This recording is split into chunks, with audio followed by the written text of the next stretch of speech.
sonke kukhona la saqala khona. Azange sithi sifika la sisebenza khona safike sesazi konke.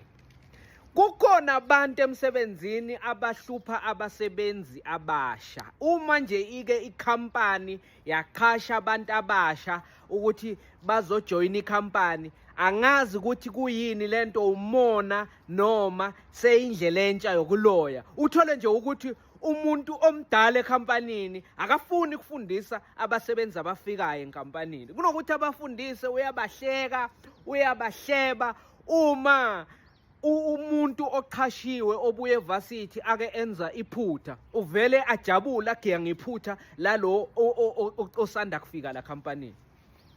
Nizamuzwa nje ngokuthi umfundi yabona ukuthi lo muntu usafika, usafunda, yi-trainee lapha emsebenzini. Ake nje wenza iphutha, umuzwa wathi bebabasaphi laba ababuye ema-college nama-degree ne-certificate ngoba abawazi umsebenzi. Bazosimoshela ikhampani la, buka manje wenzani, ukhosta ikhampani imali. Akhulume kabi kunokuthi kube ufundisa lo muntu ofikayo enkampanini, amtshele kahle baboyithu angamphakamisela izwi. Kodwa kunokuthi enze njalo, uyokhuluma ngaye ikhona nekhona e-cafeteria, uyophuza ngaye itiya ukuthi hey niyambona loya, ya ngisho lo mfana lo omncanyane loya.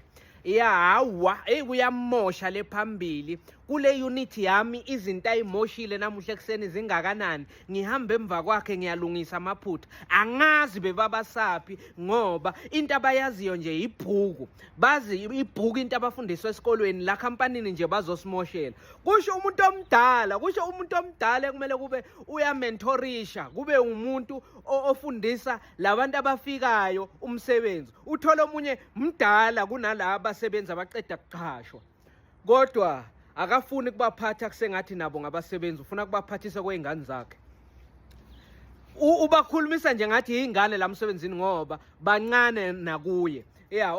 Uma bingelelwa ufuna kuthiwe sawubona baba, kodwa lo muntu ekumele asho njalo kuye ngumsebenzi, naye une-payslip futhi nje basebenza umsebenzi ofanayo. Nedi ukuthi yena mdala bamthole lapha ekhampanini.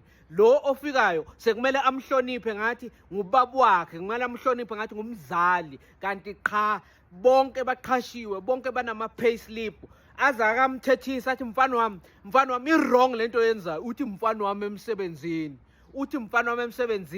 wonke umuntu une-name tag lapho ebhaliwe ukuthi Mr. Zibanibani. Ngabe kunama-office kubhaliwe ukuthi leli office la Mr. Ibanibani noma la Miss Ibanibani.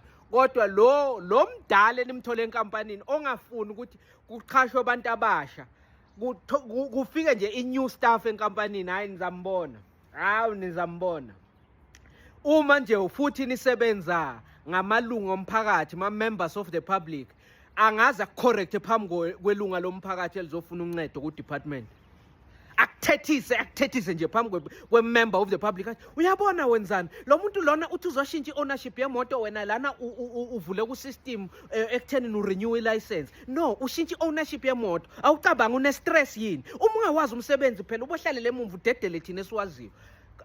Usodliwa amahloni manje ukuthi awunawo amahlazi ami ukuthi ngimusha ngiwazi umsebenzi. Sewavezwa phambi komuntu ozocela uncedo la kule department.